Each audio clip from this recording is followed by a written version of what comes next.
Muhammad.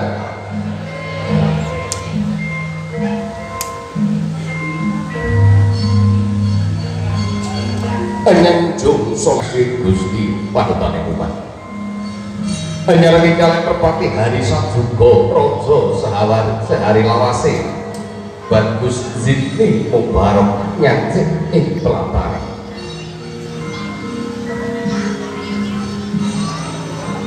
Maksudnya jare woro kene kang dadi rundi pundi sapa angles to harjo di endahe budaya ingkang sarwa serti diweni budaya ingkang apa diluhung budaya ingkang endah lan sumaken Kepala ingkang kamungke warnanira Jaba Bagus sak kembawah mewah putrayo ingkang asta wujuding sekar kembar wayang kawasta kalpatalan Dewa Daru Jaya Daru sak kembaran kembar wayang dipun tinukaraken arsa kalaman wonten ing sasana sewan-sewan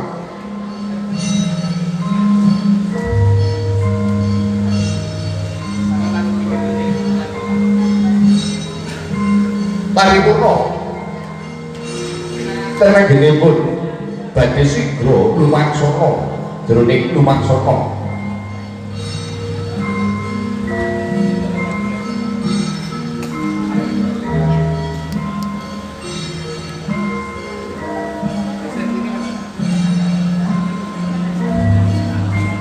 Bumindo jejari nang indra kang ucari Sabjuga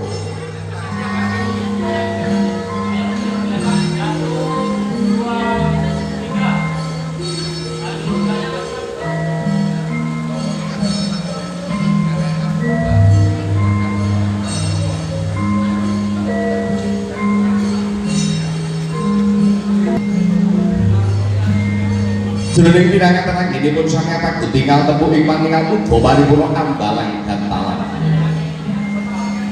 tegese ambalan gantalan suruh ingkang kaling-kaling ingkang matemurose kirang sulang benang lawi pun kiye ayu anggenipun kang ora kebet tinggal jenengan marang sakaji masrake jiwa lan raga paminta marang Gusti lantaran wong bagus kang dadi kang pun pilih anggenipun kembang ala bebrayan sabaya tresna sabaya mukti sabaya pati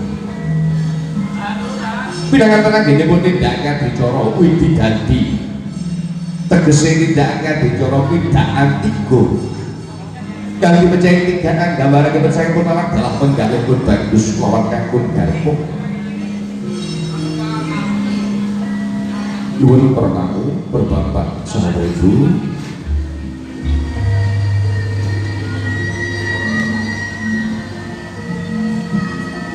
kemudian ini jinambah juga guru pagi saking keluarga lagi sebesar dan tadi aspirasi aktif pirang salon yang mungkin saking London kota Bandung kesembuyung kalian mata hati fotografi saking London Jember kesembuyung sebagai wujud yang tanpa dan paripurna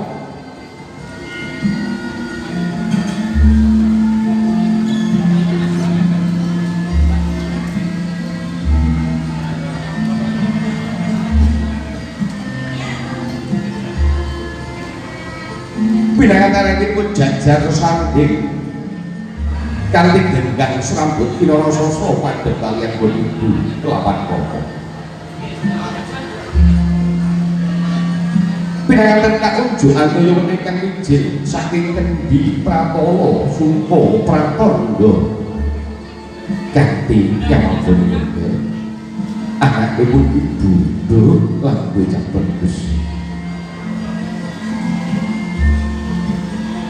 Banyukan Bombe iki minangka panjenenganipun ibu marang kamurahan Gusti rahayune jagat.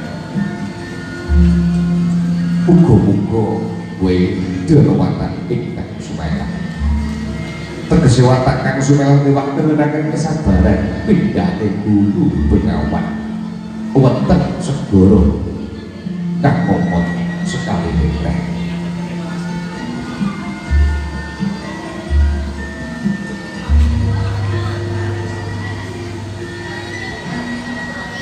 Pinanganten kang sampun nampi wujuding sebur suwuk kang linuwun japa mantra ingkang mandi.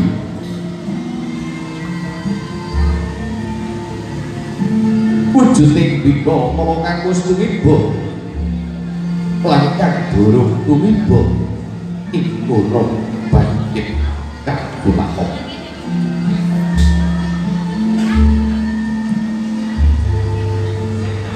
Lamun ana daya samudayane wani banjir bandang ingkang gedhe. Ing kono ya sirna. Ing kono ya musna. Ing kono ya bangkit katulakon. Paribasan gini kang mangobok mangalir-ngalir. Ing kono ya uga sirna. Ngono ya uga musna, ing kono ya bangkit katulakon kelawan Basuki. Anggen pinanganten katutup ring kawentenan Pinanggiya Budi Rahayu dinambaran raos Susana Putrama dalakan senibu wawe ing bebener. Aturaken wong kang istana.